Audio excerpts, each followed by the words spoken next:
That's one of the biggest stigmas I think we have to overcome in the science of behavior analysis is the disingenuous reinforcement.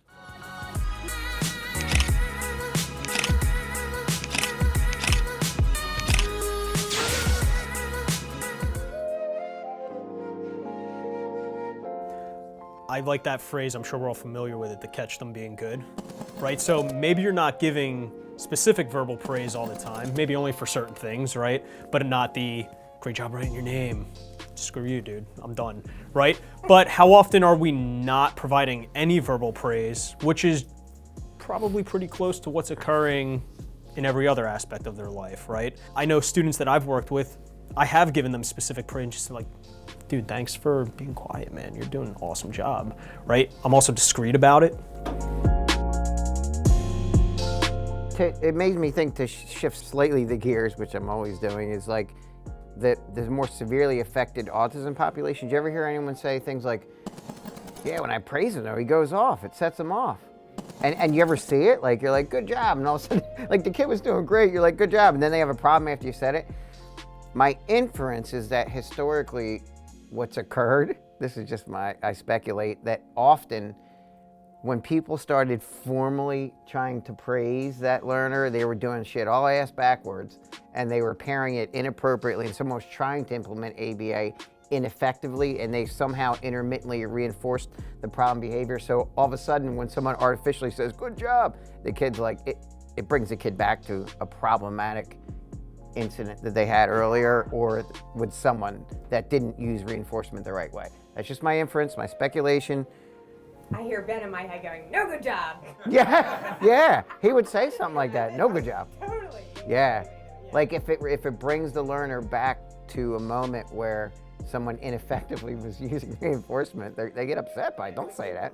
I had a learner I was working with, and we'd tell them good job.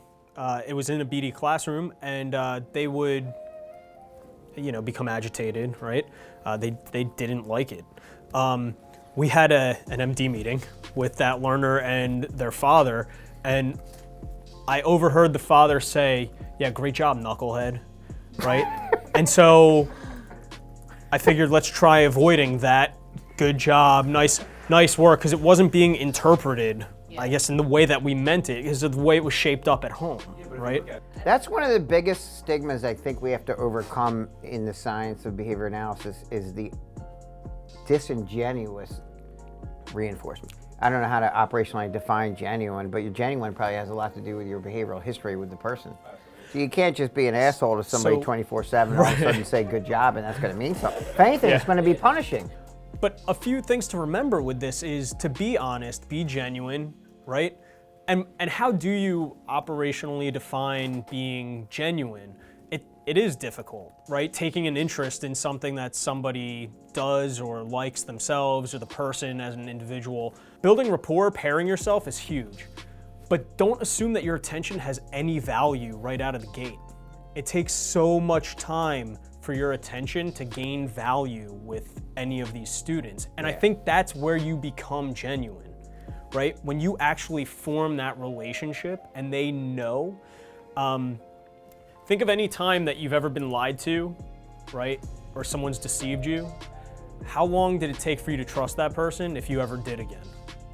Keep that in your mind, and now put yourself in these children's, students' shoes, right? And now, if you knew anyone else relating to that person that lied to you or deceived you, how likely were you to trust them? So if that person that deceives you on a constant basis is someone that you're supposed to be able to trust, and they're an adult, to generalize it, how likely are you to be trusted? So it's gonna take a long time, and I know we've touched on that, but I can't stress it enough, long time to really build that relationship. And that relationship is what becomes genuine, that leads to you being genuine with that learner. That's what I've found.